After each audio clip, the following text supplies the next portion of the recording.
Hello and welcome. Today, we're going to pull back the curtain on one of the most common yet surprisingly hidden bleeding disorders out there.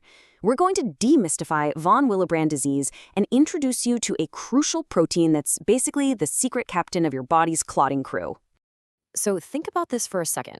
Do you get frequent nosebleeds? Or maybe you're that person who just seems to collect bruises from bumping into, well, anything. You know, these things that seem kind of minor can sometimes be a clue that there's something more going on. All right, let's look at a classic case to see what I mean. Picture a 17-year-old girl. Her periods have always been really heavy, she gets nosebleeds a lot, and she bruises super easily. And here's the kicker. Her mom has a similar history. This isn't just a string of bad luck. It's a pattern. It's a mystery that points us toward a very specific player inside our own blood. Now, to crack this case, we have to understand how our body is supposed to stop bleeding. I mean, it's pretty amazing, right? When you get a cut, this whole biological emergency response team just springs into action. So let's meet the crew. This whole process, it's called hemostasis. The moment a blood vessel gets injured, these tiny little cells called platelets rush to the scene. They form a quick, temporary plug, but that's not enough. After them comes a whole team of proteins called clotting factors, and they work together to create this strong, fibrous mesh that seals the wound shut. Think of it like a biological safety net. Okay, so for this whole emergency response to work, it needs a leader, a captain, to direct the whole operation. And that captain is a big, sticky protein called von Willebrand factor, or VWF for short. This guy has two jobs that are just absolutely critical. First up, job number one, VWF is basically super glue for platelets. When a blood vessel wall gets torn, VWF unrolls and latches on.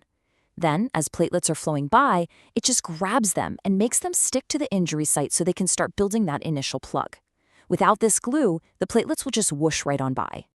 And its second job is no less important. VWF acts as a bodyguard for another key player, a clotting protein called factor VIII. See, VWF grabs onto factor VIII in the bloodstream and protects it, keeps it from getting cleared out of the body too quickly.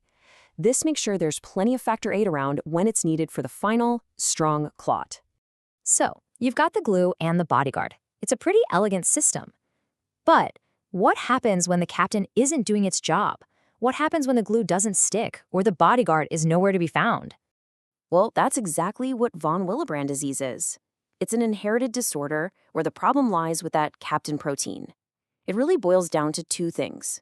Either you don't have enough von Willebrand factor, that's a quantitative issue, or the factor you do have doesn't work right. That's a qualitative issue. In this image right here, it says it all. On the left, you see a healthy response. Platelets stick, a solid clot forms, bleeding stops. But on the right, with VVD, the whole process is faulty. The platelets can't stick properly, and the clot that does form is weak and unstable. It just can't do its job. So let's just connect those dots real quick. When your VWF is messed up, two things go wrong. One, platelets can't stick together because the glue is bad. Two, your factor VIII levels drop because the bodyguard is missing in action. And those two problems together, that's what leads to a much higher tendency to bleed. And this takes us right back to that 17-year-old girl and her mysterious symptoms. It's not a mystery anymore, right? The reason she's experiencing all that bleeding is because her body just can't form strong, stable clots. The classic signs of VWD are what doctors call mucocutaneous bleeding, which is just a fancy way of saying bleeding from surfaces like your nose, gums, and skin. So you see things like those recurring nosebleeds, bruising easily, bleeding gums, and for women especially, menorrhagia, which means really heavy periods. And of course, a big red flag is bleeding for way too long after something like dental work or surgery. Now, what's really wild is just how common this is. Von Willebrand disease affects up to 1% of the population. That makes it the single most common inherited bleeding disorder in the entire world. But because the symptoms can often be pretty mild or easily blamed on other things, a lot of people go through life without even knowing they have it. Now, as I mentioned, VWD isn't just one single thing. It's more like a family of related disorders. But they all come back to those two basic problems we talked about. Either you have a quantitative issue, you just don't make enough VWF protein, or you have a qualitative issue. You make the protein, but it's shaped wrong or just doesn't function the way it's supposed to. And this breaks down into three main types. Type 1 is by far the most common. We're talking over 70% of cases. That's a mild, partial lack of VWF. Then you have type 2, where the protein itself is dysfunctional. And finally, type 3, which is very rare but also the most severe, where there's basically a complete absence of VWF. So how do doctors even figure this out? Well, it's a step-by-step investigation. It always starts with a really close look at the patient's personal and family history of bleeding. Then they'll do some initial blood tests to check things like platelet counts. If those tests raise some flags, they move on to more specialized tests that directly measure the amount of VWF and factor VIII, and crucially, how well that VWF is actually working. And here's the really good news. Once it's diagnosed, von Willebrand disease is very manageable.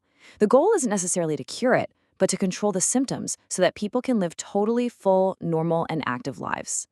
The treatment really depends on the type and how severe it is.